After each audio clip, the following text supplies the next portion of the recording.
시청자 여러분 안녕하십니까? VOA 뉴스투데이 시작합니다.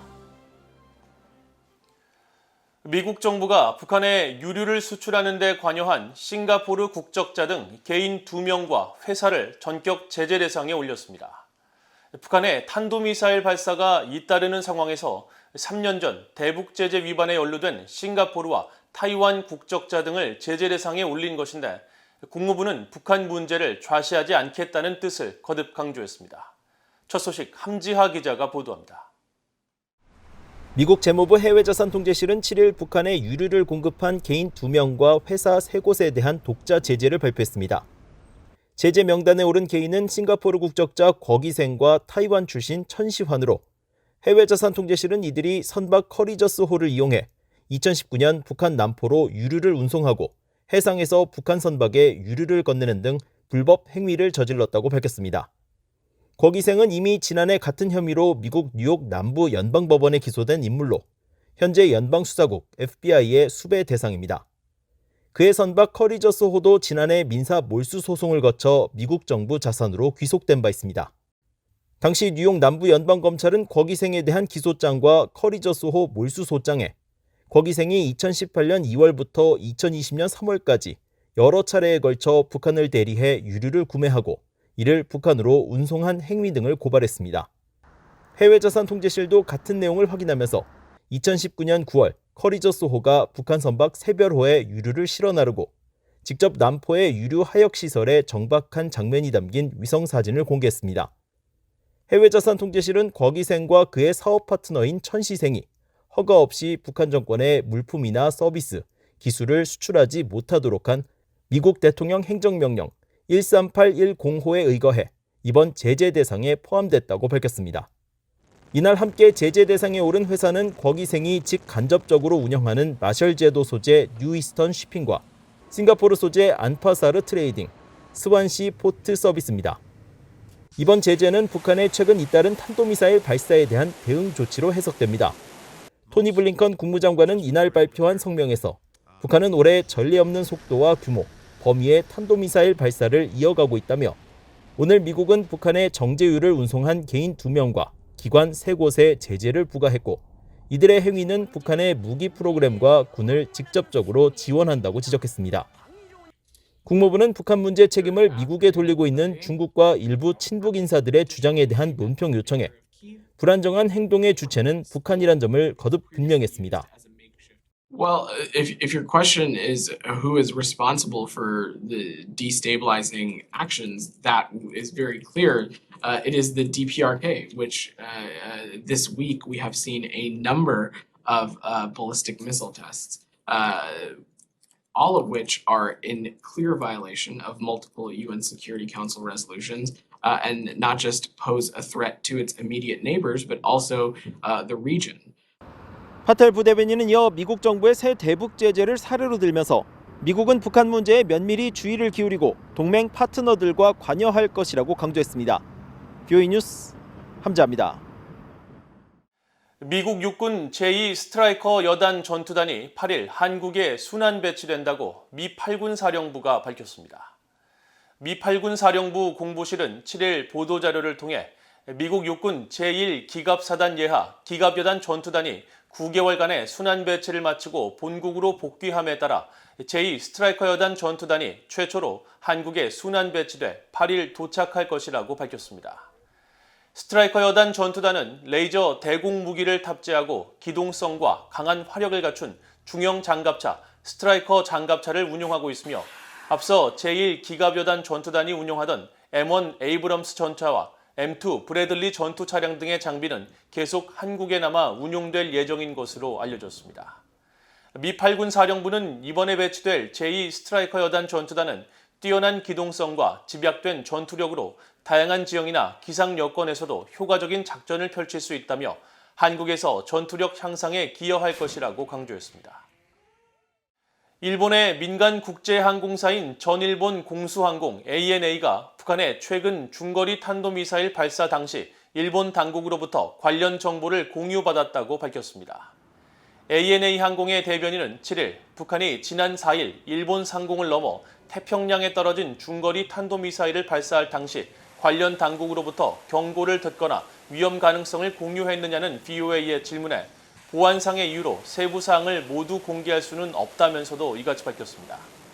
그러면서 일본 당국으로부터 북한 미사일 발사 관련 정보를 받았고 그 정보는 지상에 있는 공항뿐만 아니라 영내에 운항하는 모든 항공기와 즉시 공유된다고 설명했습니다. 1977년 유엔 산하 국제 민간 항공기구 아이카오에 가입한 북한은 민간 항공기 안전에 위협이 될 수 있는 인공위성이나 미사일 발사 전 통보해야 할 의무가 있지만 2016년 2월 인공위성 발사라고 주장한 광명성 4호 발사 이후 단 한 차례도 사전 통보 의무를 이행하지 않고 있습니다. 북한이 불법적인 방식으로 유류 수입을 지속하고 있다고 유엔 안보리 대북제재위원회 전문가 패널이 밝혔습니다. 한때 한국 소유였던 선박은 버젓이 국제 해상을 돌아다니며 불법 활동을 벌이는 장면도 포착됐습니다. 이조은 기자가 보도합니다. 유엔에서 대북 제재를 감시하는 유엔 안보리 전문가 패널의 중간 보고서입니다. 7일 공개된 370쪽 분량의 이 보고서에는 북한이 선박 간 환적 등 불법적인 방식을 이용해 유류를 수입하는 정황이 담겨 있습니다.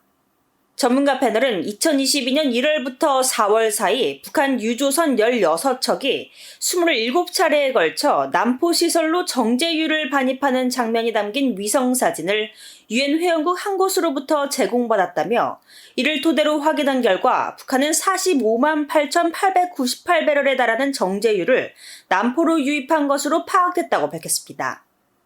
이는 북한에 허용된 연간 반입량의 90%에 해당하는 양으로 불과 4개월 만에 허용치를 거의 다 채웠다는 의미입니다. VOA가 보도했던 북한 서해 일대 선박 간 환적 장면도 보고서에 담겼습니다.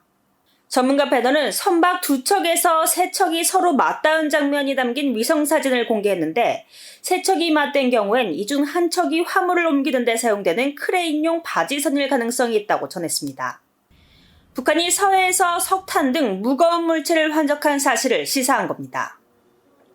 한때 한국 선박으로 2019년 한국을 떠날 당시 차항지를 북한으로 기재해 논란이 됐던 뉴콩크호는 여전히 국제 해상을 돌아다니며 각종 불법 행위를 벌인다는 점도 이번 보고서를 통해 확인됐습니다. 특히 가짜 선박 자동 식별 장치 AIS를 전송하는 등 다른 선박으로 위장하는 수법으로 대북 정제유 운송에 가담했다는 지적입니다. 가상화폐 거래소 등을 대상으로 한 북한의 사이버 공격 사례 역시 비중 있게 소개됐습니다. 전문가 패널은 북한이 비디오 게임 엑시 인피니티를 구동하던 회사와 블록체인 기술 기업 하모니 등을 겨냥한 사이버 공격을 벌여 각각 6억 2,500만 달러와 8만 5천여 개의 이더리움을 탈취했다고 지적했습니다. 그 밖에 전문가 패널은 북한으로 사치품 유입이 지속적으로 유입되고 있다는 사실을 확인했는데 특히 북한에서 발견된 고급 카메라와 커피, 위스키 등을 사례로 제시했습니다.